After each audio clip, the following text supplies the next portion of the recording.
Hello everyone, welcome to agriculture vision online platform. Myself Sandeep Beniwal. आज की इस video में अपने बात करेंगे जो किसान भाइयों के लिए या कृषि के लिए जो भारत सरकार व राजस्थान के सरकार के द्वारा जो योजनाएं चलाई जा रही है उनकी प्रमुख योजनाओं की बात करेंगे। ऑलमोस्ट अपने 25 योजनाएं हैं जिनको अपने 2 से 3 पार्ट में पढ़ेंगे कि कौन कौन सी योजनाएं किसान भाइयों के लिए, कृषकों के लिए चलाई जा रही है। चलिए अपनी हेडिंग लिखते हैं, भारत सरकार एवं राजस्थान सरकार द्वारा संचालित कृषि की प्रमुख योजनाएं। भारत सरकार एवं राजस्थान सरकार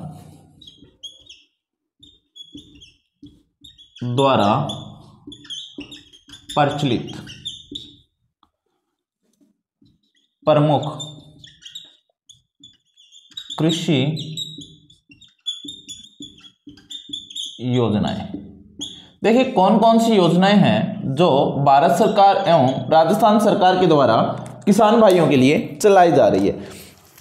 देखिए कुछ योजनाओं के बारे में व कुछ इंस्टीट्यूट के बारे में, अपने इतिहास के बारे में चर्चा की थी। उनमें से कुछ योजनाएं हैं, कुछ नई योजनाएं हैं जिनका अपने कंटिन्यू अध्ययन करेंगे। इसके साथ साथ अपने जानेंगे भी कि असल में ये योजना किस प्रकार से है। जो किसान परिवार से स्टूडेंट है उनके लिए ये भी हेल्पफुल रहने वाला है कि ये योजनाएं आखिर में किस प्रकार से कार्य करती है या इन योजनाओं से अपने को क्या लाभ या बेनिफिट्स प्राप्त हो सकते हैं। देखिए सबसे पहला है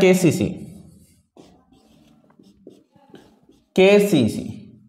आपने ये पढ़ा था, एक तो होता है केसीसी किसान क्रेडिट कार्ड। किसान क्रेडिट कार्ड। देखिए या तो केसीसी की फुल फॉर्म पूछी जा सकती है। फुल फॉर्म पूछने के आसार थोड़े से कम हैं, परंतु इसकी स्थापना पूछी जा सकती है 1998 इसकी स्थापना हुई थी। देखिए इसका काम क्या है। जो राष्ट्रीयकृत बैंक है उनके द्वारा 4% ब्याज दर पर 3 लाख रुपए तक कृषि से संबंधित लोन दिया जाता है। देखिए लोन राष्ट्रीयकृत बैंकों द्वारा कृषि लोन। देखिए कृषि लोन दिया जाता है राष्ट्रीयकृत बैंकों द्वारा। लोन की राशि कितनी है? 3 लाख रुपए। ब्याज दर 4% ब्याज दर, यानी कि 4% इंटरेस्ट पे 3 लाख रुपए तक ब्याज दिया जाता है। ये तो ऑलमोस्ट नहरी क्षेत्र के जो स्टूडेंट हैं उनको पता होगा कि केसीसी में 3 लाख रुपए दिए जाते हैं, 4% ब्याज की दर पे दिए जाते हैं। और इससे अधिक भी यदि अपने केसीसी करवाते हैं तो उसका इंटरेस्ट रेट बढ़ जाता है, परंतु क्या ये अमाउंट भी बढ़ा सकते हैं, परंतु इंटरेस्ट रेट भी उनमें बढ़ने को देखने को मिलता है। उसके बाद में NAIS राष्ट्रीय कृषि बीमा योजना, national agriculture insurance scheme. 2 number national agriculture insurance scheme, राष्ट्रीय कृषि बीमा योजना। राष्ट्रीय कृषि बीमा योजना की शुरुआत है वो 1999 में हुई।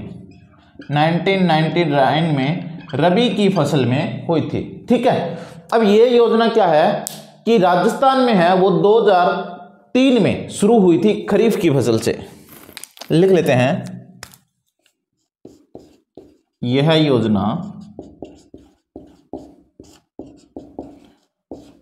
राजस्थान में सन 2003 में खरीफ ऋतु से प्रारंभ हुई थी।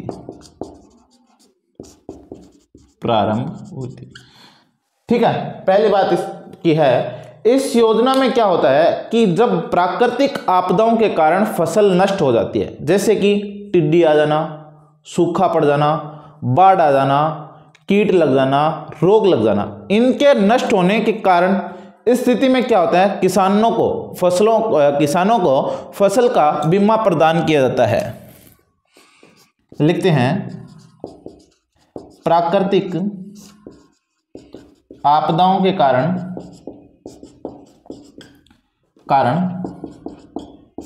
फसल नष्ट होने पर किसानों को फसल का बीमा राशि दिया जाता है, बीमा राशि दी जाती है। क्या होगा यदि प्राकृतिक आपदा का मतलब क्या हुआ, प्राकृतिक आपदा का मतलब होता है रोग, कीट, सूखा पड़ना यानी बारिश न आना या पानी न आना, बाढ़ आ जाना आदि। इनके कारण क्या होता है कि फसल जब नष्ट हो जाती है तो इसमें अपने ये दिया जाता है। इसका वर्तमान में नाम है वो प्रधानमंत्री फसल बीमा योजना कर दिया, PMFBY। लिखते हैं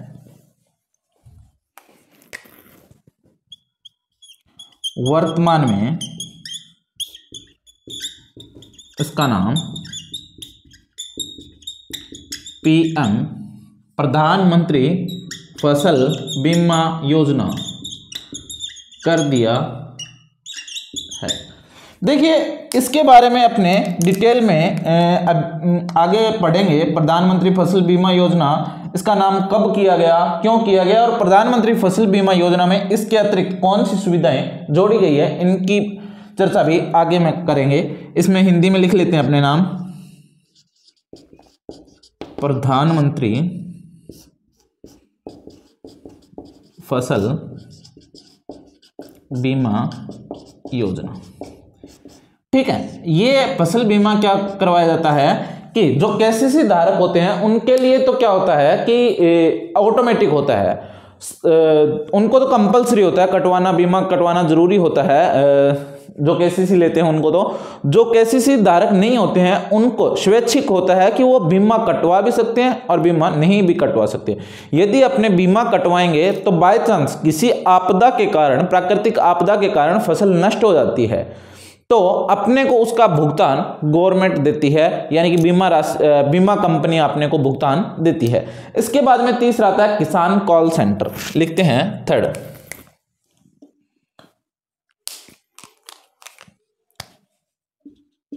KCCS।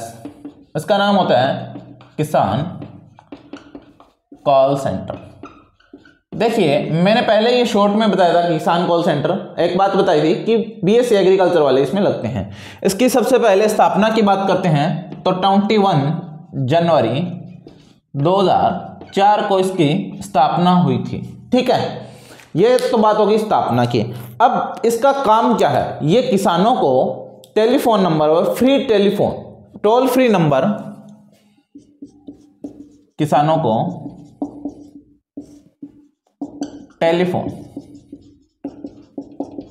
टेलीफोन के माध्यम से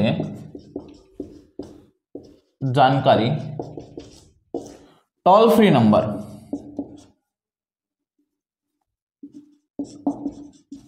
नंबर से दी जाती है। देखिए किसान भाइयों को जानकारी दी जाती है। नंबर क्या होंगे, कॉलिंग नंबर है 1800180151। ये नंबर है, ये 11 डिजिट का नंबर है, 11 डिजिट का ये नंबर है। ठीक है, कहीं कहीं आपको सिर्फ इतना ही देखने को मिलता है, परंतु ये पूरा नंबर आपको लर्न करना है। 11 डिजिट का नंबर है। देखिए 11 डिजिट का नंबर है और लैंग्वेज 22 क्षेत्रीय भाषाओं में, 22 क्षेत्रीय भाषाओं में यहाँ पे जानकारी दी जाती है। हिंदी, इंग्लिश, पंजाबी, जो भी लोकल लैंग्वेज है उसमें आपको जानकारी मिलेगी। और यह कब कार्य करता है, यह कार्य करता है वर्किंग टाइम। इसका वर्किंग टाइम है 6 AM to 10 PM, ये इसका वर्किंग टाइम है। और 7 डेज, संडे को भी यहाँ पे छुट्टी नहीं होती, 7 डेज ये वर्क करता है। कभी भी आप सुबह 6 बजे से रात 10 बजे तक इन नंबर पर कॉल करके किसान भाई की कोई भी आपत्ति है, घरेलू समस्या को छोड़ के फसलों से संबंधित, पशुओं से संबंधित, मौसम से संबंधित आपको कुछ शिकायत है या कुछ जानकारी चाहिए तो आप इस नंबर पर कॉल करके जानकारी ले सकते हैं। इसके बाद में राष्ट्रीय किसान आयोग, चौथा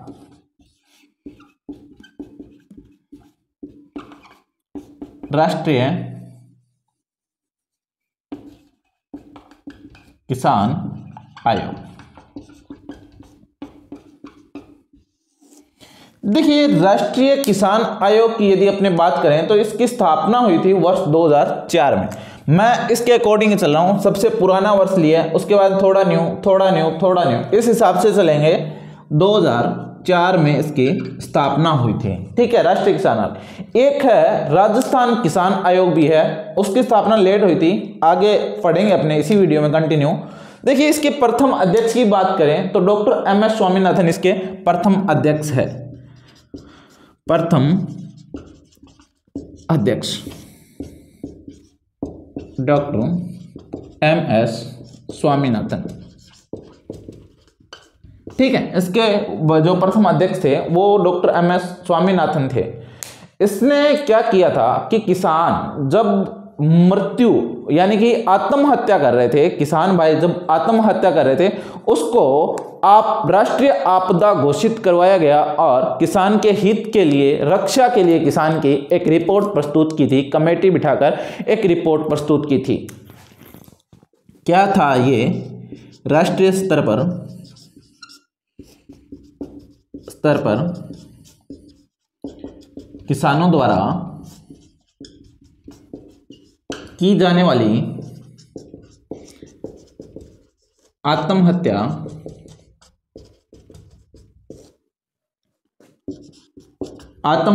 को इन्होंने क्या नाम दिया? राष्ट्रीय आपदा घोषित करवाया, को राष्ट्रीय आपदा घोषित करवाया। वह किसान हित के लिए क्या करवाया? कमेटी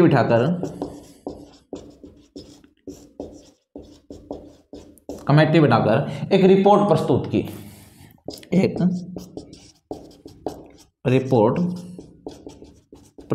की। ये 4 इंस्टीट्यूट अपने देखे हैं, जल्दी से इसको नोट डाउन कीजिए। इसके बाद में आगे के अपने देखेंगे कुछ और योजनाएं हैं जो कृषि के लिए कार्यरत है। वीडियो अच्छी लगे तो लाइक भी कीजिए। कोई डाउट हो इन 4 योजनाओं में या अन्य किसी योजना के संबंधित आप कमेंट कीजिए, जल्दी से नोट डाउन कीजिए। हाँ जी, आगे की योजना के बारे में अपने बात करते हैं कि 4 योजनाएं अपने पढ़ ली थी। अगली है national project of organic farming, यानी कि राष्ट्रीय जैविक खेती प्रोजेक्ट। ठीक है, national project of organic farming, राष्ट्रीय जैव खेती प्रोजेक्ट। ठीक है, इसकी जो स्थापना हुई थी वो भी 2004 में हुई थी। देखिए, national project of organic farming, इसकी स्थापना 2004 में हुई थी। इसका जो प्रमुख उद्देश्य वो था, क्या था कि ज़्यादा से ज़्यादा ऑर्गेनिक प्रोडक्ट का उत्पादन किया जाए और ज़्यादा से ज़्यादा उनका विकास किया जाए। ये जो इंस्टीट्यूट या योजना है वो राष्ट्रीय जैविक खेती संस्थान द्वारा चलाई जा रही है, NIOF द्वारा चलाई जा रही है। लिख देते हैं, यह project national institute of organic farming, राष्ट्रीय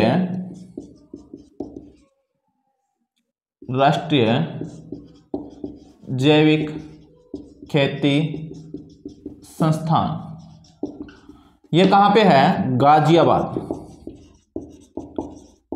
गाजियाबाद उत्तर प्रदेश द्वारा चलाया जा रहा है। ठीक है, इसका प्रमुख उद्देश्य है, इसका प्रमुख उद्देश्य जैविक उत्पादों को बढ़ाना व इनका विकास करना है। ठीक है, काफ़ी ज़्यादा इंपॉर्टेंट नहीं है, इसमें ये एक बात ध्यान रखनी है, राष्ट्रीय जैविक खेती संस्थान है वो गाजियाबाद उत्तर प्रदेश में स्थित है। इसके बाद में आइसोपोम की बात करते हैं। आइसोपोम एक integrated scheme for oil palm, pulses, oil seed and maize है। ठीक है, ऑयल पाम की फुल फॉर्म है, ज़्यादा याद रखने की बात नहीं है, आइसोपोम आपको याद रखना है, सॉरी ऑयल पाम नहीं, आइसोपोम। आइसोपोम देखिए ये क्या है, integrated scheme for oil seed, oil palm, pulses, ये सारे हैं। देखिए इनमें मुख्य रूप से कौन कौन सी फसलें ली गई थी, ये क्या प्रोजेक्ट था, मुख्य रूप से तिलहनी व दलहनी फसलों के लिए था। इसमें मक्का को भी शामिल किया गया था कि इनकी उत्पादकता में बढ़ोतरी की जाए, यानी कि ये 1 हेक्टेयर में 5 क्विंटल हो रहे हैं तो उनको 6, 7, 10 तक ले जाने की कोशिश की जाए। कौन सी फसलों को, दलहनी फसलों व तिलहनी फसलों को।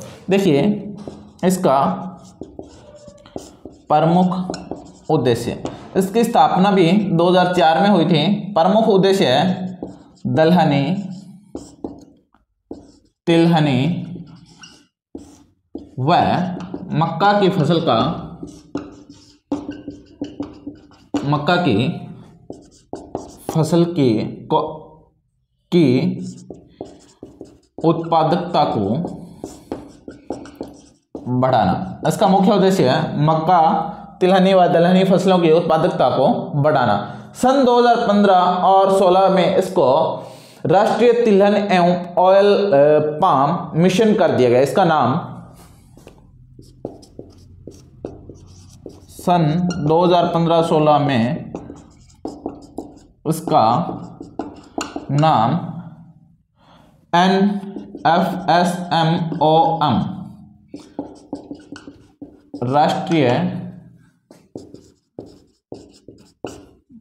राष्ट्रीय तिलहन एवं ऑयल पाम मिशन कर दिया। ठीक है, इसके बाद में सन 2018-19 में इसका नाम राष्ट्रीय तिलहन एवं ऑयल पाम मिशन, ये नहीं होगा, ये तो सन 2018-19 में किया गया था। इससे पहले इसका नाम NMOOP किया गया था और सन 2018-19 में इसका नाम NFSMOM कर दिया गया, जिसका फुल फॉर्म क्या था, नेशनल फूड सिक्योरिटी मिशन, और ये क्या था, ऑयल पाम। ठीक है, नेशनल फूड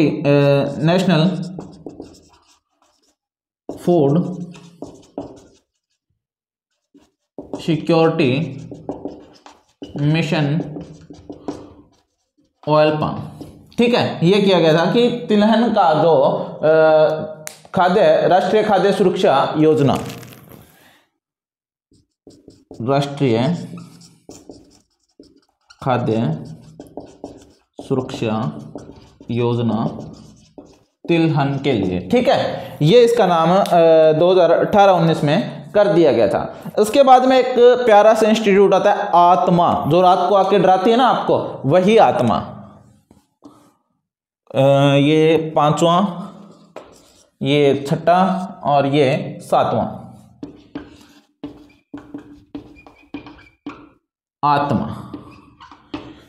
आत्मा क्या होता है, एग्रीकल्चर टेक्नोलॉजी मैनेजमेंट एजेंसी, यानी कि कृषि प्रौद्योगिकी प्रबंधन अभिकरण,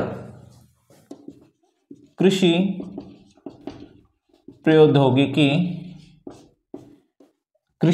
प्रौद्योगिकी प्रबंधन अभिकरण,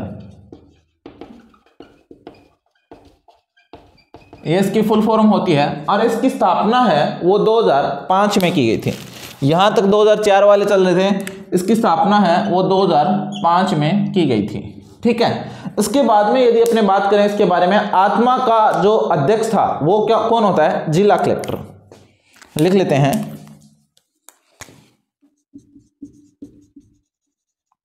आत्मा का अध्यक्ष जिला कलेक्टर होता है। कौन होता है? आत्मा का अध्यक्ष होता है वो जिला कलेक्टर होता है। उसके बाद में यदि बात करें NATP के तहत जिला स्तर पर कृषि प्रौद्योगिकी और नवाचार प्रसार हेतु इसको पंजीकरण कृषि संस्थान के रूप में गठन किया गया। NATP एक संगठन है, NATP के अनुसार NATP के तहत जिला स्तर पर इसको क्या कहा गया? के तहत जिला स्तर पर इसको एक गठन किया गया स्तर पर कृषि प्रौद्योगिकी एवं नवाचार, कृषि प्रौद्योगिकी एवं नवाचार प्रसार हेतु एक पंजीकृत प्रसार हेतु एक पंजीकृत संस्थान के रूप में इसका गठन किया गया, जो सभी राज्य के सभी जिलों में कार्यरत है। पंजीकृत संस्थान के रूप में गठन किया गया, जो राज्य के सभी जिलों में कार्यरत है। ठीक है, ये जो आत्मा का संस्थान है सभी जिलों में कार्यरत है और इसका जो अध्यक्ष होता है वो जिला कलेक्टर होता है। इसके बाद में इसका प्रमुख उद्देश्य कौन सा होता है? प्रमुख उद्देश्यों की बात करते हैं अपने। कभी कभी ऑब्जेक्टिव क्वेश्चन ऐसा पूछा जाता है कि आत्मा का प्रमुख उद्देश्य होता है, 3 उद्देश्य नहीं होते या आत्मा का उद्देश्य नहीं है, 3 उद्देश्य है वो देंगे और चौथा उद्देश्य नहीं है वो देगा और आपका गलत हो जाएगा। तो इसमें क्या क्या उद्देश्य होते हैं? किसानों की सक्रिय भागीदारी हेतु नवीन किसान समूह बनाना, किसानों की सक्रिय भागीदारी हेतु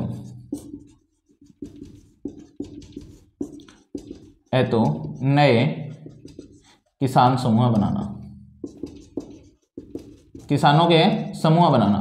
NGO को बढ़ावा देना, दूसरा NGO को बढ़ावा, NGO को क्या करना? बढ़ावा देना। प्रौद्योगिकी एवं प्रसार में अंतर कम करना, प्रौद्योगिकी एवं प्रसार में अंतर कम करना। इसका मतलब क्या हुआ? देखिए, कोई भी खोजबीन हुई है और उसका प्रसार यानी प्रचार प्रसार नहीं हो रहा है, अंतर काफ़ी है इनमें कि प्रौद्योगिकी तो नई खोज तो हो रही है, उनका प्रसार कम हो रहा है, तो इनमें जो अंतर है उनको कम करना। जितनी प्रौद्योगिकी हो रही है उसके सारे का प्रचार प्रसार किया जाए जो किसान लोगों तक पहुंचे। उसके बाद में प्रशिक्षण एवं कृषि विस्तार के कार्यक्रम को सुचारू रूप से करना। प्रशिक्षण यानी कि ट्रेनिंग और किसके? कृषि विस्तार के कार्यक्रम को एवं कृषि विस्तार के कार्यक्रम को क्या करना होता है? सुचारू रूप से करना होता है। जो कृषि के प्रसार है, विस्तार है, कृषि का विस्तार बढ़ता जा रहा है और नई जो प्रशिक्षण हो रही है, ट्रेनिंग हो रही है, उनको क्या होता है? सुचारू रूप से ट्रेनिंग किसानों को मिलती रहे। इसके बाद में एक छोटा सा और है, उसकी बात कर लेते हैं अपने 8th number, NHM, national horticulture mission. इसकी स्थापना है 2005-06 में हुई थी। नेशनल हॉर्टिकल्चर मिशन की स्थापना कब हुई थी? 2005-06 में हुई थी। इसका जो काम होता है, जो बागवानी के विकास के लिए कृषि मंत्री द्वारा बनाया गया था। इसका निर्माण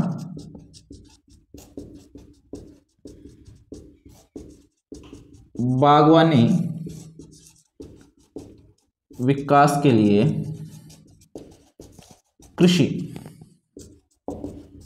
मंत्री द्वारा किया गया। बागवानी का विकास के लिए कृषि मंत्री ने इसका विकास किया और 1 अप्रैल 2014 को MIDH के रूप में जाने लगा। नाम परिवर्तन कब किया गया, ऊपर लिख देता हूं मैं यहां, NHM का नाम परिवर्तन कर MIDH। MIDH की फुल फॉर्म क्या होती है, mission of integrated scheme of horticulture development कर दिया गया। 1 अप्रैल 2014 को कर दिया गया, यानी कि 1 अप्रैल 2014 को क्या किया, NHM से MIDH नाम इसका कर दिया गया था और राज्य के 26 जिलों में संचालित की जा रही है। NHM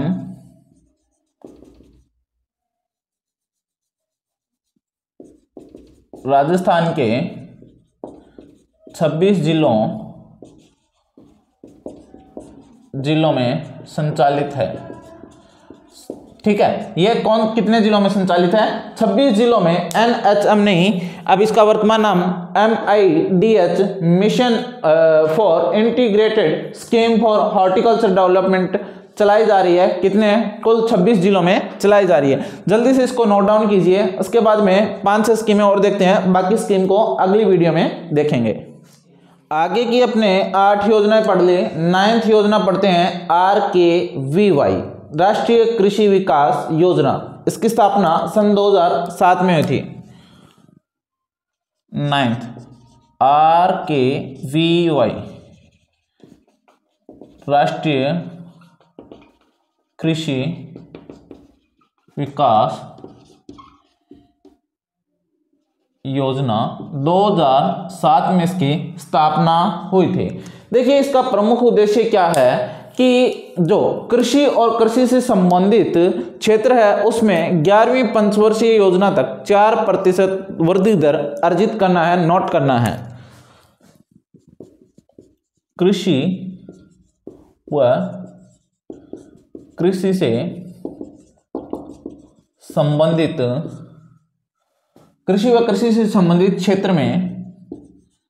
क्षेत्र में 11वीं पंचवर्षीय योजना तक 4% वृद्धि दर करना इस योजना का प्रमुख उद्देश्य है। यानी कि पंचवर्षीय 11वीं जो पंचवर्षीय योजना है, इस तक इसकी 4% वृद्धि हो जाए कृषि व कृषि से संबंधित संस्थानों में। और यह ध्यान रहे कि पूर्ण रूप से केंद्र सरकार द्वारा चलाई जाने वाली योजना है, पूर्णतः केंद्र सरकार द्वारा चलाई जाने वाली योजना। यानी कि यह योजना है वो पूर्ण रूप से केंद्र सरकार द्वारा चलाई जा रही है। परंतु वर्ष 2015-16 में काफी योजनाओं को में फेरबदल किया गया था। वर्ष 2015-16 में केंद्र सरकार वित्त पोषण केंद्र और राज्य सरकार वित्त पोषण केंद्र सब में यही आएगा, वह राज्य सरकार की हिस्सेदारी 60:40 की गई। यानी कि 60% इसका होगा वो केंद्र वित्त पोषण केंद्र का होगा और 40% वो राज्य सरकार का होगा। ये 2015-16 में किया गया था। इसके बाद में नेशनल फूड सिक्योरिटी मिशन, राष्ट्रीय खाद्य सुरक्षा मिशन 2007 में एक और योजना चलाई गई थी, 10th national food security mission, राष्ट्रीय खाद्य सुरक्षा मिशन 2007 में इसको लागू किया गया था। और इसको क्या था कि देश में खाद्य जो सुरक्षा सुनिश्चित करना था, यानी कि भूखमरी से कोई भी व्यक्ति मरना नहीं चाहिए था। इसलिए उन्होंने क्या किया, चावल, गेहूं व दलहन के उत्पादन को उनका एक टारगेट था कि चावल के उत्पादन को 10 मिलियन टन और गेहूं के उत्पादन को 8 मिलियन टन और दलहन के उत्पादन को 2 मिलियन तक उत्पादन इनका बढ़ाना है। देखिए, खाद्य सुरक्षा के लिए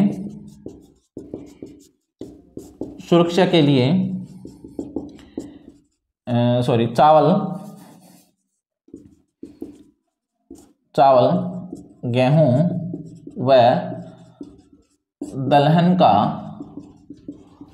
उत्पादन क्रमशः 10-8-2 मिलियन टन बढ़ाना, ये क्या था, मुख्य उद्देश्य था। इस योजना का मुख्य उद्देश्य क्या था, गेहूं, चावल और इसका दलहन का उत्पादन इतना बढ़ाना था, 10 मिलियन, 8 मिलियन टन और 2 मिलियन टन। देखिए, 12वीं पंचवर्षीय योजनाओं में इसमें 4 फसलें और जोड़ दी गई थी। लिख लेते हैं इनको भी। 12वीं पंचवर्षीय योजना में इसमें 4 फसलें, इन 4 फसलों का नाम मोटा अनाज, कौन कौन सी, मोटा अनाज, कपास, पटसन और गन्ना। कपास, पटसन, गन्ना और जोड़ दी गई। ठीक है, कुल फसलें कितनी होगी, अब कुल फसलें बराबर 3 पहले थी, 4 अब जोड़ दी, कुल फसलें कितनी होगी, इसके अंदर नेशनल फूड सिक्योरिटी मिशन में 7 फसलें कर दी गई थी और वर्तमान में 7 फसलें हैं। और वर्ष 2015-16 में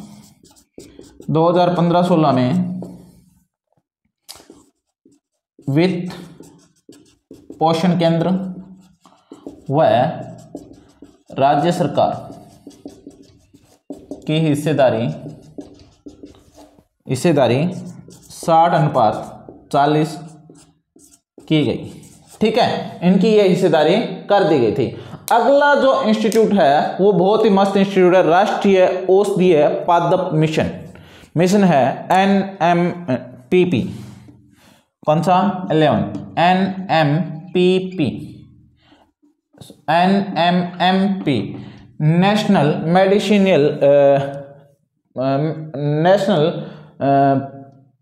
मेडिसिनल मिशन ऑफ प्लांट। ठीक है, राष्ट्रीय औषधीय पादप mission, national mission of medicinal plant. इसकी स्थापना है वो सन 2009 में हुई थी। स्थापना 2009 में इसकी हुई थी। देखिए, मेडिसिनल प्लांट क्या होते हैं कि जो औषधीय पौधे अपने किसी औषधि के रूप में अपने काम लेते हैं, जैसे इसबगोल है, उसको कब्ज के रूप में काम लिया जाता है, अश्वगंधा, सन्नाए, ये सारी औषधि अपने क्लास 11th में पढ़ चुके हैं। तो इनकी खेती को बढ़ावा देना इसका प्रमुख उद्देश्य था। प्रमुख उद्देश्य औषधीय पौधों की खेती को बढ़ावा देना। ठीक है, उसके बाद में यदि और बात करें तो 2015-16 में इसका नाम राष्ट्रीय आयुष मिशन कर दिया गया। 2015-16 में उसका नाम राष्ट्रीय आयुष मिशन कर दिया। ठीक है, उसके बाद में इसकी बात कंप्लीट होती है। अब 12वां इंस्टीट्यूट अपने करते हैं NMMI। इसकी स्थापना हुई थी 2010 में। NMMI national mission of micro irrigation, यानी कि सूक्ष्म जो सिंचाई है उसके बारे में लिख लेते हैं। National mission of micro irrigation. सूक्ष्म सिंचाई जो है फुहारा वह कौन सी ड्रिप सिस्टम विधि, फुहारा वह बूंद बूंद, इसको सूक्ष्म सिंचाई विधि बोलते हैं, फुहारा वह बूंद बूंद विधि को। इसका को बढ़ावा देना 11वीं सदी में क्या है कि इसमें पानी की बचत के लिए अधिकतम उपयोग दक्षता को बढ़ाने के लिए पानी की यानी कि कम पानी से ज़्यादा एरिया में सिंचाई करना, उपयोग दक्षता बढ़ाना होता है। 11वीं पंचवर्षीय योजना में सिंचाई की 11वीं पंचवर्षीय योजना में सिंचाई जल की उपयोग दक्षता बढ़ाने के लिए स्प्रिंकलर सिस्टम, फुहारा व बूंद बूंद सिंचाई विधि के लिए प्रोत्साहन किया जाने लगा। Central government and state government दोनों के द्वारा क्या किया गया, स्प्रिंकलर और ड्रिप इरिगेशन यानी कि माइक्रो इरिगेशन है, इसके अंदर सब्सिडी प्रदान की जाने लगी, किसानों को सब्सिडी दी जाने लगी, जिससे फुहारा व बूंद बूंद सिंचाई विधि का डेवलपमेंट हो, प्रोत्साहन मिले, ज़्यादा से ज़्यादा लोग इस विधि का उपयोग करें और कम पानी से अधिक पैदावार या अधिक एरिया को सिंचित किया जा सके, यानी कि उपयोग दक्षता, सिंचाई जल की उपयोग दक्षता है उसको बढ़ाई जा सके। इसके बाद में एक छोटा सा इंस्टीट्यूट है, उसकी बात कर लेते हैं। मैंने बताया था कि राष्ट्रीय किसान आयोग, और अब है राजस्थान किसान आयोग। राजस्थान किसान आयोग, देखिए राष्ट्रीय किसान आयोग था, उसकी स्थापना हुई थी सन 2004 में, परंतु राजस्थान किसान आयोग है, इसकी स्थापना 26 नवंबर 2011 को हुई थी, 26 नवंबर 2011 को। इसमें क्या था, उसमें था कि जो भी राष्ट्रीय स्तर पर किसानों की मौत हो रही है, आत्महत्याएं की जा रही है किसानों के द्वारा, उसको आपदा, राष्ट्रीय आपदा के रूप में घोषित करना, और इसके लिए किसान हित के लिए एक रिपोर्ट प्रस्तुत की गई थी, इसमें ये था। परंतु इसमें क्या है, जो इसके अध्यक्ष दो सांवरमल जाट थे, उनका निधन 2017 में हो गया था। अध्यक्ष सांवरमल जाट का निधन, इसके अध्यक्ष हुआ करते थे सांवरमल जाट, इसका निधन है वो 2017 में हो गया था। 13 इंस्टीट्यूट अपने पढ़ लिए हैं। मैं उम्मीद करता हूं आपको ये जानकारी मेरे द्वारा जो दी गई है वो अच्छी लगी होगी और किसान भाइयों के लिए फायदेमंद भी होगी।